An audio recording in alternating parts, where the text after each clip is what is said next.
ഹരേ കൃഷ്ണ. എല്ലാവർക്കും സത്സംഗത്തിലേക്ക് സ്വാഗതം.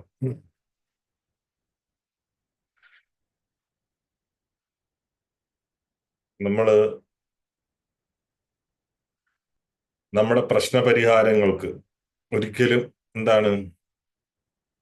ശരിയായ മാർഗം തിരഞ്ഞെടുക്കാറില്ല. ഉണ്ടോ? നമ്മൾ നമ്മുടെ രീതിക്കാണ് പ്രശ്നങ്ങളെ തരണം ചെയ്യാൻ വേണ്ടിയിട്ട് ശ്രമിക്കുന്നത്. അതിന് നമ്മൾ ഒരിക്കലും ആധികാരികമായിട്ടുള്ള ഗ്രന്ഥങ്ങളെയോ ഭഗവാന്റെ വാക്കുകളെ ഒന്നും നമ്മൾ ഗൗനിക്കാറില്ല, അല്ലെങ്കിൽ ആരും അത് പറഞ്ഞു തരാറുമില്ല. കാരണം ഓരോ യുഗത്തിലും ഉണ്ടാകുന്ന പ്രശ്നങ്ങളെ തരണം ചെയ്യാൻ വേണ്ടിയിട്ട് ഓരോ യുഗത്തിലും ഭഗവാൻ തന്നെ അതിനുള്ള മാർഗങ്ങളും പറഞ്ഞു തന്നിട്ടുണ്ട്. അതുപോലെ തന്നെയാണ് മറ്റു 3 യുഗങ്ങളിലേതും പോലെ തന്നെയാണ് ഈ ഒരു യുഗത്തിലും, ഈ കലിയുഗത്തിലും നമുക്കുണ്ടാകുന്ന ബുദ്ധിമുട്ടുകൾ മാറ്റാൻ വേണ്ടിയിട്ട് ഭഗവാൻ അതിനുള്ള മാർഗവും ഭഗവാൻ തന്നിട്ടുണ്ട്. അത് മെയിൻ ആയിട്ട് പറഞ്ഞിരിക്കുന്നത് കലിസന്ധരണോപനിഷത്തിലാണ്. പ്രധാനമായിട്ടും 108 ഉപനിഷത്തുകളാണുള്ളത്. പ്രധാനമായിട്ടും പിന്നീടുള്ളത് 10 ഉപനിഷത്തുകൾ. അത് ശങ്കരാചാര്യര് മായാവാദ സിദ്ധാന്തം പ്രചരിപ്പിക്കാൻ വേണ്ടിയിട്ട് തിരഞ്ഞെടുത്തത്.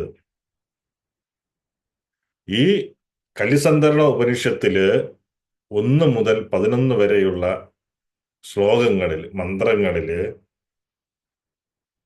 കലിയുഗത്തിൽ നിന്ന് ആൾക്ക് രക്ഷപ്പെടണമെങ്കിൽ, കലിയുഗത്തിലെ പ്രശ്നങ്ങളിൽ നിന്ന് രക്ഷപ്പെടണമെങ്കിൽ, അല്ലെങ്കിൽ കലിയുഗത്തിൽ നിന്ന് മോചനം വേണമെങ്കിൽ അതിന്റെ ഏക മാർഗമായിട്ട് ഈ ഹരേ കൃഷ്ണ മഹാമന്ത്രത്തെയാണ് പറഞ്ഞിരിക്കുന്നത്. കാരണം നമുക്കറിയാം, നാരദ മഹർഷി ബ്രഹ്മാവിന്റെ പുത്രനാണ്, അല്ലേ? നാരദ മഹർഷിയുടെ അച്ഛനും ഗുരുവുമെല്ലാം ബ്രഹ്മാവാണ്. അപ്പം ദ്വാപരയുഗം അവസാനിക്കാറായ സമയത്ത്, അതിനു മുമ്പ് നാരദ ഋഷി നമുക്കറിയാം എല്ലാ സ്ഥലങ്ങളും ഇങ്ങനെ ചുറ്റിക്കറങ്ങി നടക്കും. അപ്പം അങ്ങനെ ദ്വാപരയുഗം അവസാനിക്കാറായ സമയത്ത് ലോകം മൊത്തവും ചുറ്റിക്കറങ്ങിയിട്ട് ബ്രഹ്മാവിന്റെ അടുത്ത് വരും, അല്ലെ? പിതാവിന്റെ അടുത്ത് വന്നിട്ട് പിതാവിനെ സമീപിച്ചിട്ട് പറയും, ദ്വാപരയുഗം അവസാനിക്കാറായി. കലിയുഗം എന്ന് പറയുന്നത് അത്രമാത്രം കോംപ്ലിക്കേറ്റഡാ. അപ്പം കലിയുഗം ഏറ്റവും അധപ്പതിച്ച ഒരു യുഗമാണ്. ആ യുഗം ആരംഭിക്കാൻ പോവുകയാണ്. അപ്പം ആ യുഗത്തിൽ ജീവിക്കുന്ന ജീവജാലങ്ങൾക്ക് എങ്ങനെ മോചിതരാവാൻ കഴിയും പ്രശ്നങ്ങളിൽ നിന്നും, അല്ലെങ്കിലും മറ്റുള്ള കാര്യങ്ങളിൽ നിന്നും? പിന്നെ മോക്ഷവും എങ്ങനെ കിട്ടും എന്ന് നാരദ ഋഷി ആദ്യത്തെ ശ്ലോകത്തിൽ പറയുന്നതാണ്. ഹരിയോ ദ്വാപരന്തേ നാരദ ബ്രഹ്മണം ജഗമ കഥം ഭഗവൻഗം പരിത്തന കലിം ശാന്തരേയം ഇതി. ഹരി ഓം ദ്വാപരന്തേ നാരദം ബ്രഹ്മണം. ലോകമെമ്പാടും സഞ്ചരിച്ച ശേഷം ദ്വാപരയുഗം അവസാനിക്കാറായ സമയത്ത് നാരദമുനി ബ്രഹ്മാവിന്റെ അടുത്ത് സമീപിക്കും. ബ്രഹ്മാവിന്റെ അടുത്ത് വന്നിട്ട് അദ്ദേഹത്തോട് ചോദിക്കും, അല്ലയോ ഭഗവാനെ, ഈ കലിയുഗം ആരംഭിക്കാൻ പോകുന്ന സമയത്ത് പരിത്യന കലിം ശാന്തരേയം ഇതി, ആ ഏറ്റവും അധപ്പതിച്ച കലിയുഗത്തിൽ നിന്ന് എല്ലാ ജീവജാലങ്ങൾക്കും എങ്ങനെ മോചിതരാകാൻ കഴിയും? അപ്പം ബ്രഹ്മാവ് പറഞ്ഞു കൊടുക്കുകയാണ്, സഹോവച ബ്രഹ്മസാധു പൃഷ്ടോസ്മി സർവശ്രുതി രഹസ്യം ഗോപ്യം രഹസ്യമായിട്ടുള്ളത് ശൃണു യേന കലി സംസാരം തരിഷ്യസി എന്നാണ് ബ്രഹ്മാവ്. സഹോവച ബ്രഹ്മാവ് മറുപടി പറഞ്ഞു. എന്താണ് പറയുന്നത്? മനുഷ്യരാശിയുടെ പ്രയോജനത്തിനായി നിങ്ങൾ ഏറ്റവും പ്രധാനപ്പെട്ടതും പ്രസക്തവുമായിട്ടുള്ള ചോദ്യം ചോദിച്ചു, അല്ലെ? സർവശ്രുതി രഹസ്യം ഗോപ്യം തച്ച്, അതായത് കലിയുഗത്തിൽ നിന്ന് രക്ഷപ്പെടാൻ വേണ്ടിയിട്ട് ഏറ്റവും പ്രധാനപ്പെട്ട ചോദ്യമാണ് നിങ്ങൾ ചോദിച്ചിരിക്കുന്നത്. ആ വേദസാഹിത്യത്തിലെ ഗോപ്യം, വേദസാഹിത്യത്തിലെ ഏറ്റവും മറഞ്ഞിരിക്കുന്ന രഹസ്യം ഞാൻ ഇപ്പോഴ് അങ്ങയോട് പറയാമെന്ന് നിങ്ങളോട് പറയാം. നോക്കിക്കൂടാ. അതുകൊണ്ടാണ് എന്ത് അത്ര രഹസ്യമായിട്ടാണ് ഈ മഹാമന്ത്രത്തെ കുറിച്ചുള്ള അറിവിരിക്കുന്നത്. അതുകൊണ്ടാണ് ലോകത്ത് ഇത്രമാത്രം ആൾക്കാരുണ്ടായിട്ടും വളരെ കുറച്ച് ആൾക്കാർക്ക് മാത്രം ഈ നാമം ജപിക്കാൻ വേണ്ടിയിട്ട് സാധിക്കുന്നത്. ബ്രഹ്മാവാണ് അല്ലെ, എല്ലാത്തിനും ആധികാരികത ആർക്കാണ്? ബ്രഹ്മാവിനാണ്. കാരണം നമുക്ക് വേറെ ആരെയും നമ്മൾ അംഗീകരിച്ചില്ലെങ്കിലും ബ്രഹ്മാവിനെ അംഗീകരിച്ചേ പറ്റൂ. കാരണം എന്താ? നമ്മുടെ സൃഷ്ടാവ് ബ്രഹ്മാവാണെന്ന് നമുക്ക് എല്ലാം അറിയാം. അപ്പം അദ്ദേഹമാണ് നാരദ മഹർഷിയുടെ ചോദ്യത്തിന് ഉത്തരമായിട്ട് എന്താണ് പറയുന്നത്? ആ മനുഷ്യരാശിയുടെ പ്രയോജനത്തിനായി നിങ്ങൾ ഏറ്റവും പ്രധാനപ്പെട്ടതും പ്രസക്തമായതുമായ ചോദ്യം ചോദിച്ചു. വേദസാഹിത്യത്തിലെ ഏറ്റവും മറഞ്ഞിരിക്കുന്ന രഹസ്യം ഞാനിപ്പോൾ നിങ്ങളോട് പറയാം. അതിന്റെ സഹായത്തോടെ എല്ലാവർക്കും ഏറ്റവും അപകടകരമായ കലിയുഗത്തെ എളുപ്പത്തിൽ മറികടക്കാൻ വേണ്ടിയിട്ട് സാധിക്കും. അപ്പൊ കലിയുഗം അത്രമാത്രം പ്രശ്നം നിറഞ്ഞതാണ്, നമുക്കെല്ലാം അറിയാം അല്ലെ. അപ്പം ആ അദ്ദേഹം പറഞ്ഞു തരാമെന്നാണ്, ആ രഹസ്യം പറഞ്ഞു തരാം. അതിന്റെ സഹായത്തോടെ എല്ലാവർക്കും ഈ അപകടകരമായിട്ടുള്ള കലിയുഗത്തെ എളുപ്പത്തിൽ മറികടക്കാം. നമ്മൾ വിചാരിക്കും നമ്മൾ എവിടുന്നേലും കടം മേടിച്ചാല് ആ കടം തീർത്താൽ നമ്മൾ ഫ്രീ ആയി എന്ന് അല്ലേ. കുട്ടികൾ വിചാരിക്കും പരീക്ഷ എഴുതി കഴിഞ്ഞ് സ്കൂൾ അടച്ചാല് പ്രശ്നം തീർന്നു എന്ന്. തീരുവോ? വീണ്ടും സ്കൂൾ തുറക്കും, വീണ്ടും പൈസയുടെ പ്രശ്നങ്ങൾ നിലനിൽക്കും. യഥാർത്ഥ പ്രശ്നം എന്താണ് കലിയുഗത്തില്? ഈ ജനനവും മരണവും, പിന്നെയോ കൽമഷം, അത് ഇനി അടുത്തത് വരുന്നുണ്ട്. അപ്പോൾ ഈ പ്രശ്നങ്ങൾക്കാണ് പരിഹാരം വേണ്ടത്. ആ പ്രശ്നത്തിന്റെ പരിഹാരമാണ് ആര്? അതിന്റെ പരിഹാരം മാത്രമേ ആര് ചോദിച്ചുള്ളൂ? നാരദ മഹർഷി ബ്രഹ്മാവിനോട് ചോദിക്കുമ്പോൾ അതിനുത്തരമാണ് തരുന്നത്. ആ കലിയുഗത്തിലെ പ്രശ്നത്തിന്റെ പരിഹാരം എന്താണോ ബ്രഹ്മാവ് ഉപദേശിച്ചത്, നമ്മൾ അതാണ് ചെയ്യേണ്ടത് അല്ലേ. ഇവിടെ ബ്രഹ്മാവ് മറുപടി പറയുകയാണ്. ഭാഗവത ആദിപുരുഷസ്യ നാരായണസ്യ നമോച്ചാരണ മന്ത്രേണ നിർദ്ദകലിർഭവതി. ഭാഗവത ആദിപുരുഷസ്യ, ആദിപുരുഷനായിട്ടുള്ള നാരായണസ്യ അല്ലെ, ആദിപുരുഷനായിട്ടുള്ള ആദിത്യ ആസ്വാദകനും ആദിപുരുഷനുമായിട്ടുള്ള പരമദിവ്യോത്തമ വ്യക്തിയുമായിട്ടുള്ള ആരാണ്? ഭഗവാൻ നാരായണന്റെ അതീന്ദ്രിയമായിട്ടുള്ള നാമം ജപിച്ചാൽ, നാമോച്ചാരണ മന്ത്രേണ നിർദ്ദകലിർഭവതി. നാമോച്ചാരണ മന്ത്രേണ, ആ അതീന്ദ്രിയ നാമം ജപിച്ചാല് കലിയുഗത്തിലെ എല്ലാ പാപങ്ങളും ശുദ്ധീകരിക്കപ്പെടും. ഒറ്റ കാര്യമേ പറഞ്ഞിട്ടുള്ളൂ, പാപങ്ങൾ മാറാൻ വേണ്ടിയിട്ട്. കാരണം നമ്മൾ ദിവസവും പാപങ്ങൾ ചെയ്തുകൊണ്ടിരിക്കുകയാണ്, ദിവസവും അപരാധങ്ങൾ ചെയ്തുകൊണ്ടിരിക്കുകയാണ്. അപ്പം അത് മാറാൻ എന്ത് വേണം? ഇത് ചെയ്യണം. പക്ഷെ നമ്മൾ വേറെ മന്ത്രങ്ങളും കാര്യങ്ങളും ഒക്കെ പറയുന്നുണ്ട്. അതൊക്കെ അത് ഇതിന്റെ താഴെ നിൽക്കുകയുള്ളൂ. കാരണം അത് നമ്മുടെ തൽക്കാലത്തേക്കുള്ള ശാന്തിക്ക് വേണ്ടിയിട്ടുള്ള കാര്യങ്ങളാണ്, മറ്റു പല ആരാധനകളും മന്ത്രങ്ങളും. പക്ഷെ ഇവിടെ കലിയുഗത്തിൽ നിന്ന് പൂർണ്ണമായിട്ടും രക്ഷ നേടാനുള്ള മാർഗമാണ് ആര്? നാരദ മഹർഷി ചോദിക്കുന്നതും അതിനുത്തരം ബ്രഹ്മാവ് പറയുന്നത്. എന്താണ് പറയുന്നത്? ആദ്യ ആസ്വാദകനും പിന്നെയോ ആദിപുരുഷസ്യ, പരമദിവ്യോത്തമ വ്യക്തിത്വവുമായിട്ടുള്ള നാരായണസ്യ, ആ ഭഗവാൻ നാരായണന്റെ നാമോച്ചാരണ മന്ത്രേണ നിർദ്ദകലിർഭവതി. നാമോച്ചാരണ മന്ത്രേണ, ആ അതീന്ദ്രിയ നാമങ്ങൾ ജപിച്ചാല് കലിയുഗത്തില് എല്ലാ പാപങ്ങളും ശുദ്ധീകരിക്കപ്പെടും. നാരദമുനി വീണ്ടും ചോദിക്കുകയാണ് അടുത്ത മന്ത്രത്തിൽ. നാരദ പപ്രശ്ച തൻ നാമ കിം ഇതി. നാരദമുനി വീണ്ടും ചോദിച്ചു. നാരദ പപ്രശ്ച, നാരദമുനി വീണ്ടും ചോദിച്ചു, തൻ നാമ കിം ഇതി. കലിയുഗത്തില് ഏറ്റവും ഫലപ്രദമായിട്ടുള്ള ഭഗവാന്റെ നാമം ഏതാണ് അല്ലെ. ഒരുപാട് നാമങ്ങളുണ്ട് നാരായണൻ. അപ്പം ആ ഒരു സംശയം തീർക്കാൻ വേണ്ടിയിട്ടാണ് നാരദ മഹർഷി വീണ്ടും ചോദിക്കുന്നത്. ആ കലിയുഗത്തില് ഏറ്റവും ഫലപ്രദമായിട്ടുള്ള ഭഗവാന്റെ പ്രത്യേക നാമങ്ങൾ ഏതാണ്? വീണ്ടും ബ്രഹ്മാവ് മറുപടി പറയുകയാണെന്ത്? സഹോവാച, എന്താണ് പറയുന്നത്? സഹോവാച ഹിരണ്യഗർഭ ഹരേ കൃഷ്ണ കൃഷ്ണ കൃഷ്ണ ഹരേ ഹരേ ഹരേ രാമ ഹരേ രാമ രാമ രാമ ഹരേ ഹരേ. ബ്രഹ്മാവ് മറുപടി പറഞ്ഞു. എന്താണ് പറയുന്നത്? ഹരേ കൃഷ്ണ കൃഷ്ണ കൃഷ്ണ ഹരേ ഹരേ ഹരേ രാമ രാമ രാമ ഹരേ ഹരേ. ഇതി ഷോഡശകം നാംനാം കലി കൽമഷനാശനം നാഥ പരതരോപായ സർവവേദേഷു ദൃശ്യതേ. ഏ, അത് ഇടയ്ക്ക് നമ്മൾ ഈ ശ്ലോകം പറയാറുണ്ട്. പക്ഷെ ഇതിന്റെ വരവ് ഇങ്ങനെയാണ്. ഈ 16 നാമങ്ങൾ, ഇതി ഷോഡശകം നാംനാം, ഈ 16 വാക്കുകളുള്ള ഈ മന്ത്രം കലിയുടെ എല്ലാ മാലിന്യങ്ങളെയും പൂർണ്ണമായി നശിപ്പിക്കുന്നതാണ്. ഇപ്പം കലിയുടെ മാലിന്യം എന്ന് പറയുന്നത് എന്താണ്? കലി കൽമഷനാശനം. കൽമഷം എന്തൊക്കെയാണ്?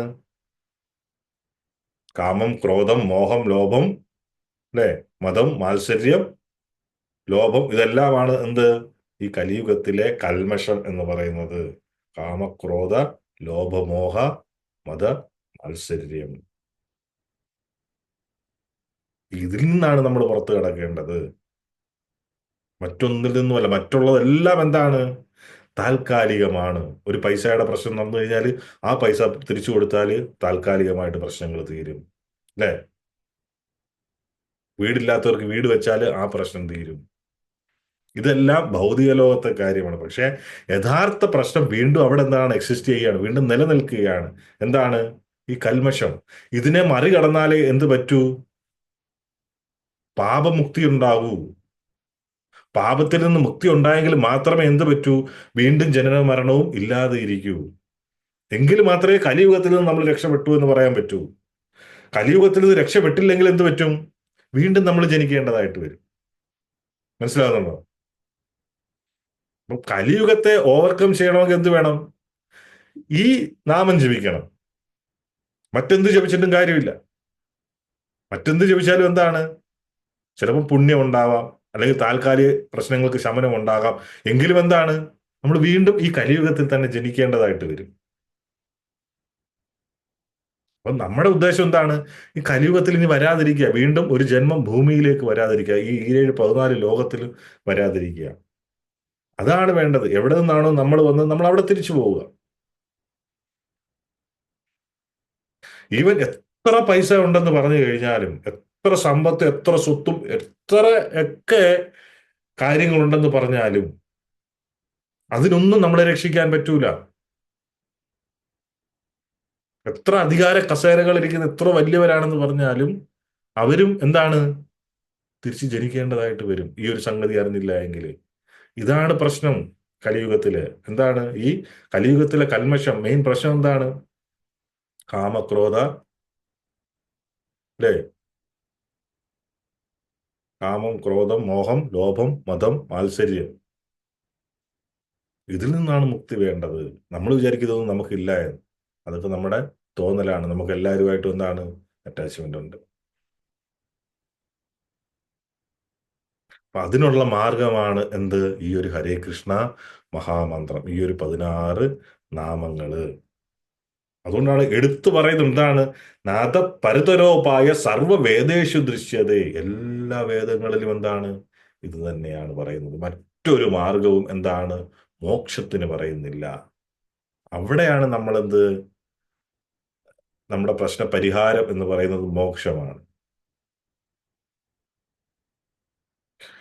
പിന്നെ നമ്മൾ ചിന്തിക്കേണ്ട ഈ കലിസന്ധർണ ഉപനിഷത്തിലെ ചില പതിപ്പുകളുണ്ട്, ചില പ്രസിദ്ധീകരണങ്ങള്. ആ പ്രസിദ്ധീകരണങ്ങളിൽ ആദ്യം എന്ത് ചെയ്യും? ഇതിനെ ഹരേ രാമ എന്ന് ഉച്ചരിച്ച് ചെല്ലാറുണ്ട്. അത് രാമ എന്ന് തുടങ്ങുന്നത് വേദമന്ത്രമാണ്. അത് നമ്മൾ അങ്ങനെ അത് ഉച്ചരിക്കാൻ പാടില്ല. അതുകൊണ്ടാണ് എന്ത്? ഭഗവാൻ തന്നെ സ്വയം വന്നത്, ചൈതന്യ മഹാപ്രഭുവായിട്ട് വന്നിട്ട് നമുക്ക് ഈ ഹരേ കൃഷ്ണ മഹാമന്ത്രം ഇങ്ങനെ ജപിക്കൂ എന്ന് പറഞ്ഞു തരാനും കാരണം അതാണ്. യഥാർത്ഥത്തിലുള്ള കലിസന്ധരണ ഉപനിഷത്തിൽ തുടങ്ങുന്നത് എങ്ങനെയാണ്? ഈ ഹരേ കൃഷ്ണ എന്നാണ്.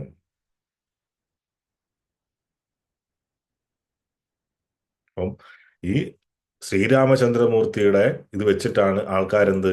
ആ ഹരേ രാമ എന്ന് തുടങ്ങുന്നത് എഴുതിയിരിക്കുന്നത്. അതും ഈ അടുത്ത കാലത്ത് ഇറങ്ങിയ പതിപ്പുകളില്. എന്തുകൊണ്ടാണ്? അവർക്ക് ഭഗവാന്റെ നാമത്തിന് മുമ്പ് എന്ത് വേണം? ശ്രീരാമചന്ദ്രമൂർത്തിയുടെ നാമം വരണമെന്ന് ആഗ്രഹിക്കുന്നത് കൊണ്ട് ആ ആരാധകരാണ് എന്ത് ആ അങ്ങനെ ചെയ്തു വെച്ചിരിക്കുന്നത്.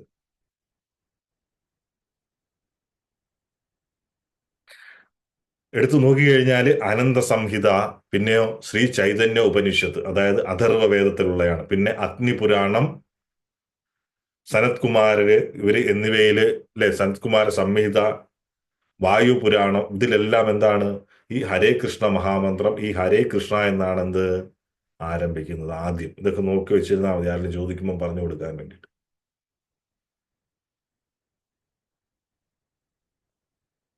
പിന്നെ അടുത്ത ശ്ലോകത്തിൽ എന്താണ് പറയുന്നത്? ഇതി ഷോഡശ കലസ്യ ജീവസ്യ വരണ വിനാശനം തത് പ്രകാശതേ പരബ്രഹ്മ മേധപായി രവിരശ്മി മണ്ഡലിവേദി.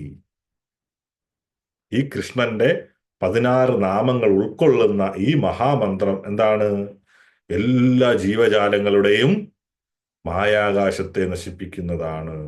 എല്ലാ ജീവജാലങ്ങളുടെയും ആകാശത്തെയാണ് അതിന് ഉദാഹരണമായിട്ട് പറയുന്നത്. ആ മായാകാശത്തെ നമ്മളെല്ലാവരും അതിനകത്താണ് അല്ലെ, മോഹത്തിലാണ് നമ്മളെല്ലാം ഇരിക്കുന്നത്. ഞാന് ഈ ശരീരമാണെന്നുള്ള ചിന്തയിലാണ് നമ്മൾ ഇരിക്കുന്നത്, നമ്മൾ ഓരോന്ന് ചെയ്യുന്നത്. ഇപ്പൊ പറയുന്നതാണ്, എന്താണ് പറയുന്നത്? ഇത് ഷോഡാശ കലസ്യ ജീവസ്യ വരണ വിനാശനം തത പ്രകാശത്തെ പരബ്രഹ്മമേധപായേ. പരബ്രഹ്മം രവി രശ്മി മണ്ഡലി വേദി, കൃഷ്ണന്റെ 16 നാമങ്ങൾ ഉൾക്കൊള്ളുന്ന ഈ മഹാമന്ത്രം എല്ലാ ജീവജാലങ്ങളുടെയും എന്താണ് മായാകാശത്തെ നശിപ്പിക്കുന്നതാണ്. പിന്നെയോ മൂടുപടങ്ങൾ നശിപ്പിക്കപ്പെടുമ്പോൾ മാത്രമേ എന്തുണ്ടാവൂ? എന്താണ്? ഈ അന്തരീക്ഷത്തില് ഈ മേഘങ്ങളുണ്ട് എങ്കിൽ നമുക്ക് എന്താണ്? സൂര്യനെ കാണാൻ പറ്റൂല. അതുപോലെ ആ മേഘം മാറിയാൽ മാത്രമേ നമുക്ക് സൂര്യനെ കാണാൻ പറ്റൂ. അതുമാതിരിയാണ് നമ്മൾ ഈ നാമങ്ങൾ ജപിച്ച് നമ്മുടെ ആ മായയും നമ്മുടെ ഉള്ളിലുള്ള അഴുക്കുകളും അല്ലെങ്കിൽ നമ്മുടെ എന്താണ് പറയുന്നത്, കോടിക്കണക്കിന് വർഷങ്ങളായിട്ടും കോടിക്കണക്കിന് ജന്മങ്ങളായിട്ടും നമ്മൾ ചെയ്ത പാപങ്ങളും എല്ലാം കാരണം എന്താണ്? നമ്മുടെ ബോധം മറഞ്ഞു കിടക്കുകയാണ് അല്ലേ? അതിനു വേണ്ടിയിട്ട് എന്ത് വേണം? ഈ നാമം ജപിച്ച് ജപിച്ച് ജപിച്ച് ജപിച്ച് എന്ത് വേണം? ആ ബോധമണ്ഡലത്തെ ഉയർത്തണം. ആ മൂടുപടലങ്ങളെ മാറ്റിക്കഴിഞ്ഞാൽ മാത്രം എന്താണ്? ആ പരമപുരുഷനായിട്ടുള്ള ഭഗവാൻ ശ്രീകൃഷ്ണൻ ജീവജാലങ്ങളുടെ ഹൃദയത്തിൽ പ്രത്യക്ഷപ്പെടുകയുള്ളൂ. മേഘങ്ങൾ നീങ്ങുമ്പോൾ ആ സൂര്യൻ പൂർണ്ണ തീവ്രതയോടെ പ്രത്യക്ഷപ്പെടുന്നത് പോലെ നമ്മുടെ ആ ജപം കാരണം ജപിച്ച് ജപിച്ച് ജപിച്ച് ജപിച്ച് എങ്ങനെയാണ് ഒരു സമയത്ത് ഭഗവാൻ പൂർണ്ണമായിട്ടും നമ്മുടെ ഹൃദയത്തിൽ പ്രത്യക്ഷപ്പെടും. അതാണ് ഈ മന്ത്രം. അതുകൊണ്ടാണ് പറയുന്നത്, നിങ്ങൾ വേറെ ഒരു മന്ത്രവും ജപിക്കേണ്ട കാര്യമില്ല. താഴോട്ട് വരുമ്പോൾ മനസ്സിലാവും എന്തുകൊണ്ടാണ് പറയുന്നത്. പുനർനാരദ പ്രപഞ്ച ഭഗവാൻ കസ്യ വിധി രീതി. ഈ നാരദ മഹർഷി വീണ്ടും ബ്രഹ്മാവിനോട് ചോദിക്കുകയാണ്, എന്ത്? ഈ മഹാമന്ത്രം ജപിക്കുന്നതിനുള്ള നടപടിക്രമങ്ങളും നിയമങ്ങളും എന്തൊക്കെയാണ്? നമ്മളൊക്കെ എല്ലാം സംശയമുള്ള കാര്യങ്ങളായത്. അദ്ദേഹം പറയാണത്, ദഹോവാച നസ്യ വിധി രീതി. നസ്യ വിധി രീതി, ഒരു വിധിയുമില്ല എന്ന്. സർവദാ ശുചി ആശുചിര വാപതൻ ബ്രാഹ്മണം സാലോക്യ സാമീപ്യ സാരൂപതം സായുജ്യതം ഇത്തി. ബ്രഹ്മാവ് മറുപടി പറഞ്ഞ എന്താണ്? നസ്യ വിധി രീതി, ഈ മഹാമന്ത്രം ജപിക്കുന്നതിന് നിയമങ്ങളും നിയന്ത്രണങ്ങളും ഇല്ല. ഒരു നിയമവും ഇല്ല, ഒരു നിയന്ത്രണവും ഇല്ല. പിന്നെയോ സർവദാ ശുചി ആശുചിര വാ പഠൻ. ഒരാൾ ശുദ്ധനാണോ അശുദ്ധനാണോ എന്ന വ്യത്യാസമില്ലാതെ ഇത് എപ്പോഴും ജപിക്കണം എന്നാണ് പറയുന്നത്. പലരും പറയാറുണ്ട് വാലായ്മയുണ്ട്, അല്ലെങ്കിൽ ഇന്ന് അശുദ്ധിയാണ്, അതുകൊണ്ട് ഞങ്ങൾ മാല എടുക്കാറില്ല, അല്ലെങ്കിൽ ഞങ്ങൾ നാമം ജപിക്കാറില്ല എന്നൊക്കെ. പക്ഷേ ഇത് നമുക്ക് വേണ്ടിയിട്ടാണ്, കലിയുഗത്തിൽ നിന്ന് രക്ഷപ്പെടാനുള്ള മാർഗമാണ്, ആത്മാവിന് വേണ്ടിയിട്ടുള്ളതാണ്, ശരീരത്തിന്റെ കാര്യത്തിന് വേണ്ടിയിട്ടല്ല. മറ്റു മന്ത്രങ്ങളും കാരണമൊക്കെ എന്താണ്? ഭൗതിക ലോകത്ത് നിലനിൽക്കാൻ വേണ്ടിയിട്ടാണ്. അതുകൊണ്ടാണ് അതിന് വിധിയുള്ളത്. മനസ്സിലായില്ലേ? ഇവിടെ നിലനിൽക്കാൻ വേണ്ടിയിട്ടുള്ള മന്ത്രങ്ങളായതുകൊണ്ടാണ് എന്ത്, ചില സമയങ്ങളിൽ ഈ മന്ത്രം ജപിക്കാവൂ, ചില സമയങ്ങളിൽ ജപിക്കരുത് എന്നൊക്കെ വെച്ചിരിക്കുന്നത്. പക്ഷെ ഇതിനെ സംബന്ധിച്ച് എന്താണ്? നമ്മൾ ഇതിൽ നിന്നെല്ലാം രക്ഷപ്പെടാൻ വേണ്ടിയിട്ടുള്ള മന്ത്രമാണ്, കലിയുഗത്തിലെ എല്ലാ പ്രശ്നങ്ങളിൽ നിന്നും പോകാൻ വേണ്ടി. അതുകൊണ്ടാണ് പറഞ്ഞു കൊടുക്കുന്നത് എന്ത്? ബ്രഹ്മാവ് പറയുന്നത് ഈ മന്ത്രം ജപിക്കുന്നതിന് നിയമങ്ങളുമില്ല, നിയന്ത്രണങ്ങളുമില്ല. ഒരാൾ ശുദ്ധനാണോ അശുദ്ധനാണോ എന്ന വ്യത്യാസമില്ലാതെ ഇത് എപ്പോഴും ജപിക്കണം എന്നാണ് പറയുന്നത്. യദസ്യ ഷോഡശിഖസ്യ സാർത്ഥ ത്രികോടി ജപതി തഥാ ബ്രഹ്മഹത്യം തരതി വീരാഹത്യം. ഇതിനി പറഞ്ഞു തരുന്നത് എന്താണ്? എത്ര മന്ത്രം ജപിച്ചാലാണ് എന്തൊക്കെ പാപം പോകുമെന്ന്. തഥാ ബ്രഹ്മഹത്യം തരതി വീരാഹത്യം സവർണ സ്തേയാത് പുതോ ഭവതി പിതൃദേവ മനുഷ്യാനാം അപകരാത് പൂതോ ഭവതി. യദസ്യ ഷോഡശിഖസ്യ, ഒരാള് ഈ 16 നാമങ്ങളടങ്ങുന്ന ഈ മഹാമന്ത്രം സാർത്ഥ ത്രികോടിർ ജപതി, സാർത്ഥ ത്രികോടിർ ജപതി. യദസ്യ ഷോഡശിഖസ്യ സാർത്ഥ ത്രികോടി ജപതി, അതായത് ഒരാൾ ഈ 16 നാമങ്ങളടങ്ങുന്ന ഈ മന്ത്രങ്ങള് 35 ദശലക്ഷം തവണ ആണ് പറയുന്നത്. സാർദ്ധ ത്രികോടിർ, അതാണ് 35 ദശലക്ഷം തവണ ജപിക്കുമ്പോഴ് എന്താണ്? ബ്രാഹ്മണനെയോ ക്ഷത്രിയനെയോ കൊല്ലുന്ന പാപം, സ്വർണം മോഷ്ടിക്കുന്ന പാപം, പിതൃക്കൾക്കോ മറ്റ് ജീവജാലങ്ങൾക്കോ ദോഷകരമായ പ്രവൃത്തികൾ ഏർപ്പെടുക തുടങ്ങിയ പാപങ്ങള്, അതിൽ നിന്നെല്ലാം എന്താണ്? സ്വയം മോചിതനാകുമെന്നാണ് പറയുന്നത്. മനസ്സിലായോ? അപ്പൊ അത്ര മാത്രം പവർഫുൾ ആണ്. കാരണം ഞാൻ ഇത്ര ഡീറ്റെയിൽ ആയിട്ട് ഇത് കൊണ്ടുവന്നെന്ന് പറയാൻ കാരണം പലർക്കും പല സംശയങ്ങളാണ്. ഹരേ കൃഷ്ണൻകാർ അല്ലെങ്കിൽ ഇസ്കോണുകാർ ഇങ്ങനെ തന്ന് പറയുന്നുണ്ട്, ഇതിനകത്ത് എന്തെങ്കിലും കാര്യമുണ്ടോ? ഒന്നും ജപിച്ചിട്ട് കാര്യമില്ല എന്ന്. പക്ഷെ എന്താണ്? വേറെ എങ്ങും പറയാത്ത കാര്യങ്ങളാണ് എന്ത് ഇതിൽ പറയുന്നത്. ബ്രഹ്മാവ് നാരദ മഹർഷിക്ക് കൊടുക്കുന്ന ഉപദേശമാണ്. അതുകൊണ്ടാണ് പറയുന്നത് നിങ്ങൾ എങ്ങും പോയില്ല, ഒന്നും എടുത്ത് ഇത് മാത്രം ജപിച്ചാൽ മതി എന്ന് പറയാൻ കാരണം. അതുകൊണ്ടാണ് ഇവിടെ പറഞ്ഞു കൊടുക്കുന്നത്. എന്താണ്? ഒരാള് യദസ്യ ഷോഡശിഖസ്യ ശാർദ ത്രികോടിർ ജപതി, ഒരാൾ 16 മഹാമന്ത്രങ്ങൾ അടങ്ങിയിട്ടുള്ള ഈ നാമം 35 ദശലക്ഷം തവണ സാർദ്ധ ത്രികോടിർ ജപിക്കുമ്പോഴെന്താണ്? ഒരു ബ്രാഹ്മണനെയോ ക്ഷത്രിയനെയോ കൊന്ന പാപം, സ്വർണം മോഷ്ടിച്ച പാപം, പിതൃക്കൾക്കോ മറ്റു ജീവജാലങ്ങൾക്കോ ദോഷകരമായ പ്രവൃത്തികൾ ഏർപ്പെടുന്ന പാപങ്ങള്, അതിൽ നിന്നെല്ലാം എന്താണ്? സ്വയം മോചിതനാകുന്നു എന്നാണ് പറയുന്നത്. എന്താഴ്ചയൊക്കെ അപ്പം ഈ ഒരു വ്യക്തി ഈ ഹരേ കൃഷ്ണ മഹാമന്ത്രം 16 തവണയാണ് നമ്മൾ സാധാരണ പറഞ്ഞിരിക്കുന്നത്, ജപിക്കാൻ പറഞ്ഞിരിക്കുന്നത് 16 റൗണ്ട്. അതായത് ഹരേ കൃഷ്ണ കൃഷ്ണ കൃഷ്ണ ഹരേ ഹരേ ഹരേ രാമ രാമ രാമ ഹരേ ഹരേ, ഇങ്ങനെ എത്രയാവും? 108 തവണ. അതുപോലെ 5-6 മിനിറ്റ് എടുക്കും. അതുമാതിരി എങ്ങനെയാണ് 16 തവണ ഒരു ദിവസം ജപിക്കുന്നത്, എങ്കിൽ മാത്രമേ നമ്മുടെ ബോധമണ്ഡലം ഉണരുകയുള്ളൂ. യഥാർത്ഥത്തിൽ ശാസ്ത്രം അനുസരിച്ച് ഒരു വ്യക്തി ഒരു ദിവസം എത്രയാണ്? 64 തവണ ജപിക്കണമെന്നാണ് പറയുന്നത്. ഏകദേശം എത്ര ആവും? 6-7 മണിക്കൂർ. അന്നൊക്കെ ആൾക്കാർ ജപിച്ചിരുന്നു, അതിൽ കൂടുതലും ജപിച്ചിരുന്നു. പക്ഷെങ്കില് നമ്മുടെ ആചാര്യനായിട്ടുള്ള ശ്രീല പ്രഭുപാദരാണ് പറഞ്ഞത്, 16 മാല ജപിച്ചാൽ മതി, ബാക്കി സമയം എന്ത് വേണം? ഭഗവാനെ സ്മരിച്ചുകൊണ്ട് തന്നെ മറ്റ് ഭഗവാന്റെ പ്രചാരണങ്ങളിൽ ഏർപ്പെടാൻ വേണ്ടിയിട്ട് പറയുന്നത്. പ്രഭുപാദരാണോ അദ്ദേഹത്തിന്റെ ഗുരുവാണോ? ഡൗട്ട്. അപ്പം നമുക്ക് അന്നേരവും ലോട്ടറിയാ, 64 ജപിക്കണ്ട അല്ലേ? ആചാര്യനായിട്ടുള്ള പ്രഭുപാദർ തന്നെ, ശ്രീല പ്രഭുപാദർ എവിടുന്നാന്ന്? ഭഗവാന്റെ അടുക്കൽ നിന്ന് വന്ന വ്യക്തിയാണ്. അദ്ദേഹമാണ് പറയുന്നത് നിങ്ങൾ 16 തവണ ജപിച്ചാൽ മതി. ഈ 16 ഞാൻ പറഞ്ഞു തരാം. ഈ 35 ദശലക്ഷം എന്ന് പറയുന്നത് നമ്മളെ കൊണ്ട് സാധിക്കുമോ ഇല്ലയോ എന്ന്. ഈ 16 തവണ ദിവസവും ജപിച്ചു കഴിഞ്ഞാൽ എന്ന് ആകും എന്നൊരു സംശയം ഉണ്ടാകും ഇല്ലേ? ഉണ്ടോ?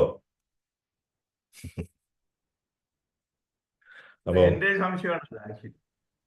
ഇപ്പൊ ഈ 16 തവണ ദിവസവും ജപിച്ചു കഴിഞ്ഞാൽ 2 മണിക്കൂർ എടുക്കും 16 തവണ ജപിക്കാൻ. അത് നമ്മളെ മിക്കവാറുള്ളവരെല്ലാം ജപിക്കുന്നത്. പക്ഷെ ഈ 16 തവണ എത്ര നാൾ ജപിച്ചാൽ എന്ന് ചോദിച്ചു കഴിഞ്ഞാൽ 55.5 വർഷം എടുക്കും. എന്ത്? ഈ 35 ദശലക്ഷം മന്ത്രങ്ങൾ പൂർത്തിയാക്കാൻ വേണ്ടിയിട്ട് നമ്മളെ കൊണ്ട് സാധിക്കൂല.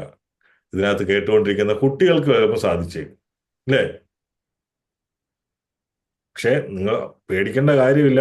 നമ്മൾ എപ്പോഴാണോ ഇതിനെക്കുറിച്ച് അറിയുന്നത് അന്നേരം തൊട്ട് തുടർന്നാൽ മതി. അവസാനം ഭഗവാനെ സ്മരിച്ചു കഴിഞ്ഞാൽ ഉറപ്പായിട്ടും നമ്മൾ ഭഗവാൻ എടുക്കൽ പോകും.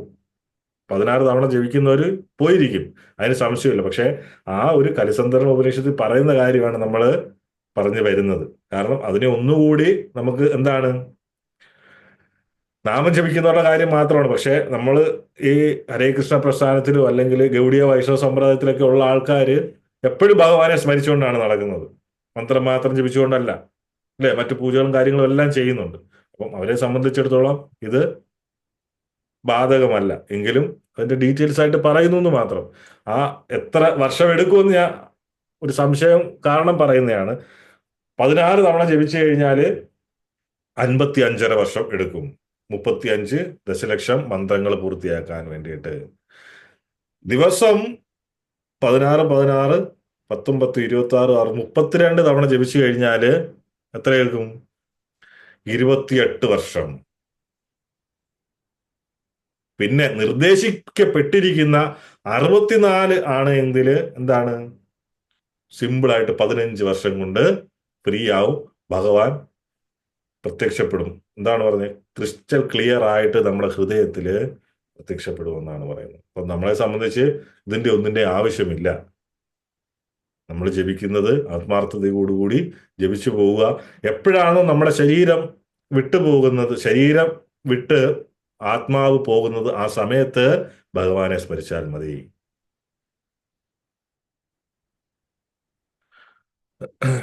ഭക്തിയോഗ തത്വങ്ങൾ കർശനമായി പാലിച്ചുകൊണ്ട് 15 വർഷത്തേക്ക് 64 മഹാമന്ത്രം ജപിച്ചാല് ശുദ്ധ ഭക്തരുടെ സഹവാസത്തില് ഈ ജീവിതത്തിൽ തന്നെ എന്താണ്, പരമദിവ്യോത്തമ പുരുഷനായിട്ടുള്ള ഭഗവാനെ നേരിട്ട് കാണാൻ പറ്റുമെന്നാണ് പറയുന്നത്. പക്ഷെ അതിനു വേണ്ടിയിട്ട് ആണ് ഈ 64. മനസ്സിലായോ? ഞാനിപ്പോ ഇവിടെ ഇരിക്കുമ്പോൾ തന്നെ ഭഗവാനെ നേരിട്ട് കാണാനുള്ള അവസരമാണ്.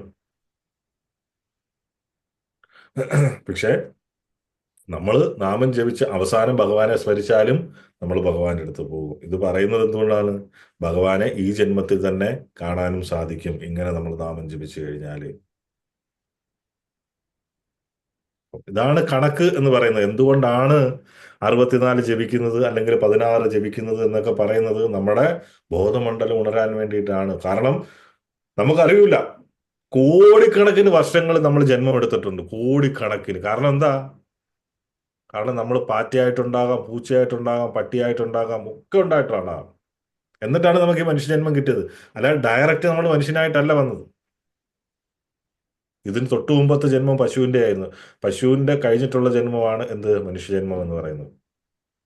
അപ്പം ഇങ്ങനെയെല്ലാം കടന്ന് കടന്ന് കടന്ന് കടന്ന് അല്ലേ, ചിലപ്പോൾ പന്നിയായിട്ട് ജനിച്ചിട്ടുണ്ടാവും. അപ്പോഴൊക്കെ എന്താ, ആ ഹൃദയം അല്ലെങ്കിൽ ഇത്ര മൂടുപടലങ്ങൾ അഴുക്കുകളും ഒക്കെ കടന്ന് ഇങ്ങനെ നമ്മുടെ ബോധം നശിച്ചു കിടക്കുകയാണ്. അതിനെ നമുക്ക് ഉത്തേജിപ്പിക്കണം. എങ്ങനെ പറ്റൂ?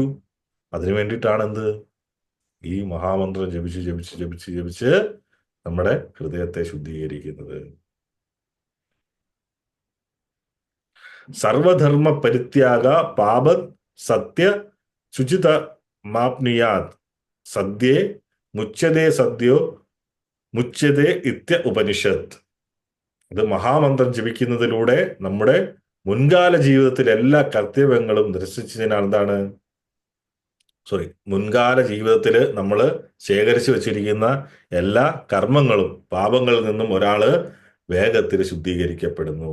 അങ്ങനെ ഹരേ കൃഷ്ണ മഹാമന്ത്രം കലിയുഗത്തില് സ്വന്തം നമുക്ക് തന്നെ അല്ലെ, നമുക്ക് തന്നെ ചെയ്തിട്ട് പൂർണ്ണമായും നമ്മളെ ശുദ്ധീകരിക്കാനുള്ള ഏക മാർഗമാണ്. അങ്ങനെ പറഞ്ഞുകൊണ്ടാണ് കലിസന്ധരണോപനിഷത്ത് അവസാനിക്കുന്നത്.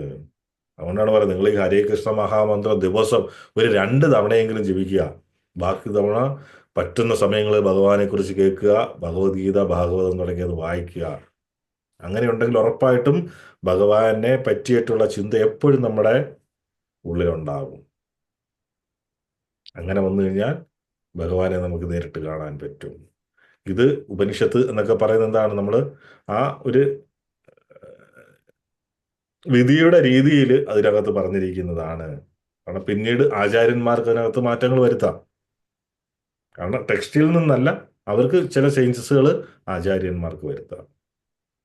കാരണം ഇവിടെ 64 വരെ കഥ പറയുന്നുണ്ട് അല്ലേ. 64 തവണ ജപിച്ചു കഴിഞ്ഞാൽ എന്താണ്, 15 വർഷം കൊണ്ട് അത് പൂർത്തിയാക്കാം. നമുക്ക് അത്രയ്ക്ക് ഇതിന്റെ ആവശ്യമില്ല. കാരണം എന്താണ്, നമ്മളെപ്പോഴും ഭഗവാനെ കുറിച്ച് ചിന്തിച്ചുകൊണ്ടിരിക്കുകയാണ്, എപ്പോഴും ഓർത്തുകൊണ്ടിരിക്കുകയാണ്.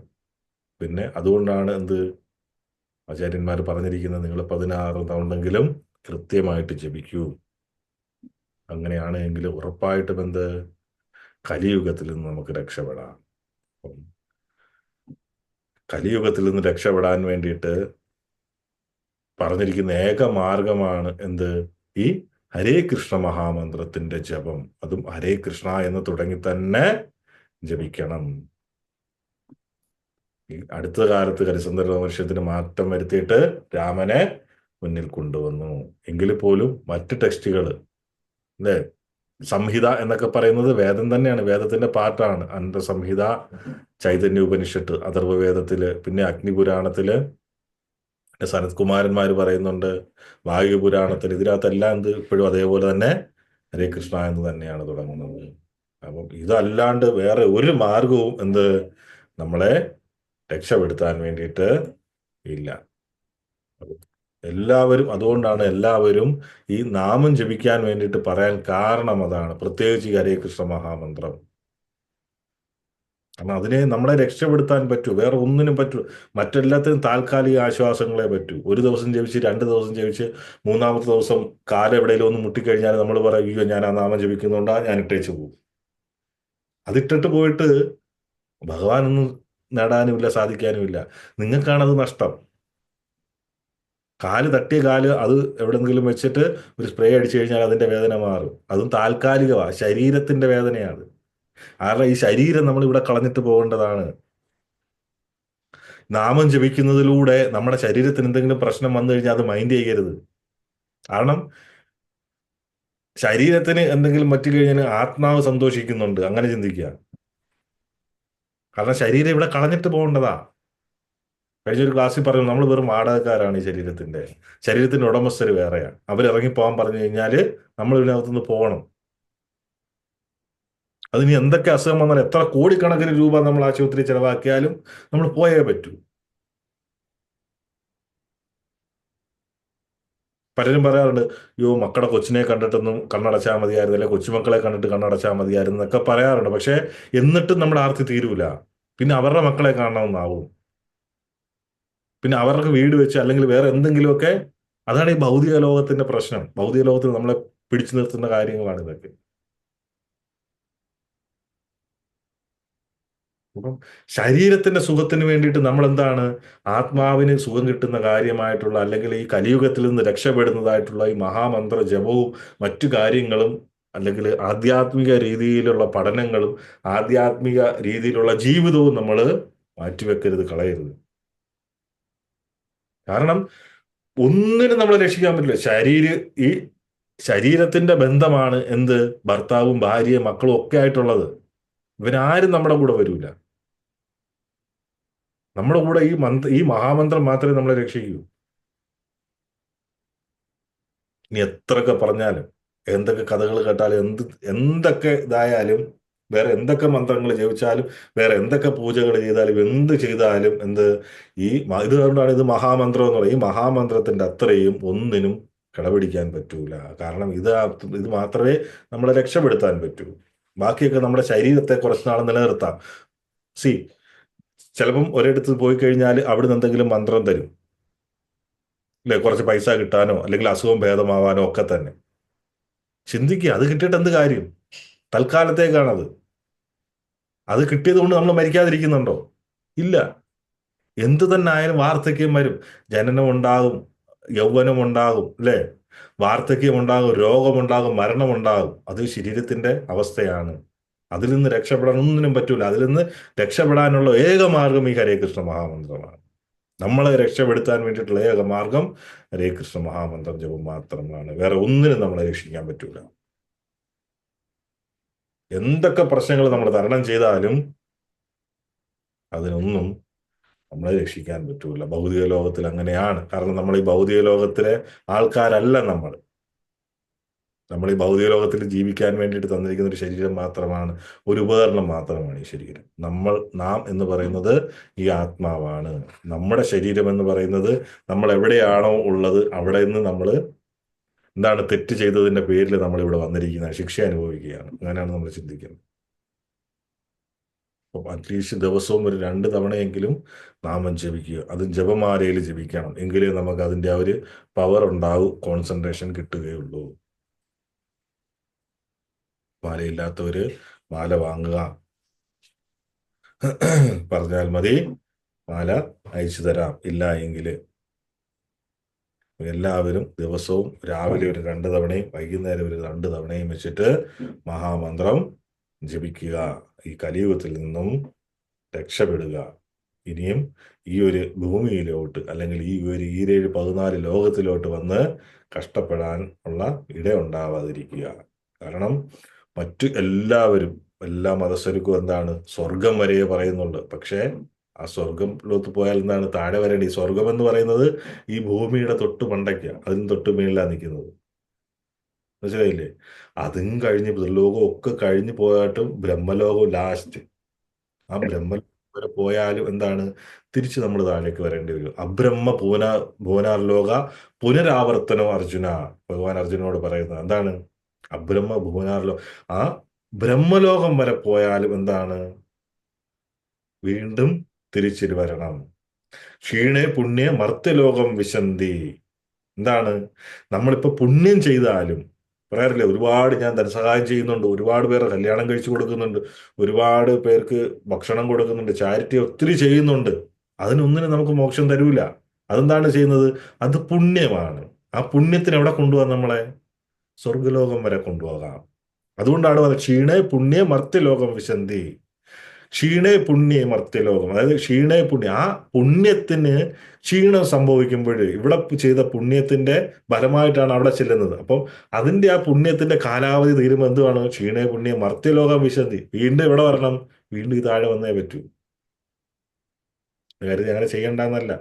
പക്ഷെ അങ്ങനെയൊക്കെ ചെയ്യുന്നതിന്റെ കൂട്ടത്തില് ഈ നാമവും കൂടെ ജപിക്കുന്ന ഒരു വ്യക്തിയാണ് എങ്കിൽ ഉടനടി തന്നെ മോക്ഷപ്രാപ്തി ഉണ്ടാകും. അപ്പോൾ നമ്മൾ ആർക്കും ഒരു അപകർഷതാബോധമോ അല്ലെങ്കിൽ പൈസ ഇല്ലെന്നോ അല്ലെങ്കിൽ നമുക്ക് വേറെ ഒന്നും ഇല്ലെന്നോ ഒന്നും നമ്മൾ ചിന്തിക്കരുത്. കാരണം ഈ മന്ത്രം ജപിക്കുന്നവരാണ് ഏറ്റവും വലിയ VVIPകൾ. കാരണം തുടക്കത്തിൽ പറയുന്നുണ്ട്, ബ്രഹ്മാവ് പറയുന്നത്? ഇത് രഹസ്യമായിട്ടുള്ള അറിവാണ്, അല്ലേ? നാരദ മഹർഷിക്ക് പറഞ്ഞു കൊടുക്കുന്നത് ദ്വാപരന്തേ നാരദം ബ്രഹ്മണം എല്ലായിടത്തും സോല. ബ്രഹ്മസാധു പൃഷ്ടോസ്മി സർവശ്രുതി രഹസ്യം ഗോപ്യം തച്ച് ശിനുയേന കലി സംസാരം തരിഷ്യസി. പറയുന്നത്? ബ്രഹ്മാവ് പറയുന്നത് മനുഷ്യരാശിയുടെ പ്രയോജനത്തിനായിട്ട് നാരദ ഋഷിയോട് പറയുന്നത്, നിങ്ങൾ ഏറ്റവും പ്രധാനപ്പെട്ടതും പ്രസക്തവുമായിട്ടുള്ള ചോദ്യം ചോദിച്ചു. വേദസാഹിത്യത്തിലെ, അല്ലെ, വേദങ്ങളിലെ ഏറ്റവും മറിഞ്ഞിരിക്കുന്ന രഹസ്യം ഞാൻ നിങ്ങളോട് പറയാമെന്ന് പറഞ്ഞിട്ടാണ് ഈ മഹാമന്ത്രം പറഞ്ഞു കൊടുക്കുന്നത്. അതിന്റെ സഹായത്തോടെ എല്ലാവർക്കും ഈ ഒരു അപകടം പിടിച്ച കലിയുഗത്തിൽ നിന്നും, അല്ലെങ്കിൽ കലിയുഗത്തെ എളുപ്പം മറികടക്കാൻ സാധിക്കും, മോക്ഷം നേടാൻ പറ്റും. അത് ആദ്യ തുടക്കത്തിൽ പറഞ്ഞിരുന്നു, അല്ലേ, അതിന്റെ ശ്ലോകങ്ങളൊക്കെ. അപ്പം ഇത് മാത്രമേ രക്ഷിക്കാൻ പറ്റൂ. ഇത്രയൊക്കെ പ്രശ്നം വന്നു കഴിഞ്ഞാലും നാമജപം മുടക്കരുത്. പലരും നാമം ജപിക്കാതിരിക്കാൻ വേണ്ടി പല പ്രശ്നങ്ങളും പറയാറുണ്ട്. എനിക്ക് അപ്പുറത്തൊരു മരണം ഉണ്ടായിരുന്നു, അല്ലെങ്കിൽ ആരോ വീട്ടിൽ ജനിച്ചു, അങ്ങനെ ഇങ്ങനെ, അതുകൊണ്ട് അത് എടുക്കാൻ പറ്റൂല. അങ്ങനെ ഒന്നുമല്ല. ഇതിനകത്ത് വ്യക്തമായിട്ട് പറയുന്നുണ്ട്, നിയമങ്ങളൊന്നും ഇതിന് ബാധകമല്ല. ഏത് പരിസ്ഥിതിയിലും ഏത് സമയത്തും പരിതസ്ഥിതിയിലും നാമം ജപിച്ചേ പറ്റൂ. കാരണം ഇത് ധർമ്മമാണ്. കലിയുഗത്തിൽ നമ്മൾ ചെയ്യേണ്ടതാണ്, ദിവസവും ചെയ്യേണ്ടതാണ്. നമ്മൾ 3 നേരം ഭക്ഷണം കഴിക്കാറുണ്ടല്ലേ? ഒരു നേരമെങ്കിലും ഭക്ഷണം കഴിക്കാറുണ്ട്. അത് നമ്മൾ എങ്ങനെയെങ്കിലും കഴിച്ചിരിക്കും. അതേപോലെ തന്നെയാണ്, അതിൽ ഇമ്പോർട്ടൻ്റ് ആണ് ഈ നാമജപം. അതുകൊണ്ടാണ് പണ്ടുള്ള കാലങ്ങളിൽ സന്ധ്യാസമയങ്ങളിൽ അടിച്ചിട്ടായാലും കുട്ടികളെ കൊണ്ട് നാമം ചെല്ലിപ്പിച്ചിരുന്നു കാരണവന്മാർ. ഇന്നതൊക്കെ പോയി. ഒരു കാര്യം മാത്രം ചിന്തിക്കുക, നമ്മൾ ആരും ഇവിടെ ശാശ്വതരല്ല. ഒരു ദിവസം ഇവിടുന്ന് നമ്മൾ ഈ ശരീരം കളഞ്ഞിട്ട് നമ്മൾ പോകേണ്ടവരാണ്. അപ്പം അതുകൊണ്ടാണ് ലാസ്റ്റ് ഇതിനകത്ത് പറയുന്നത്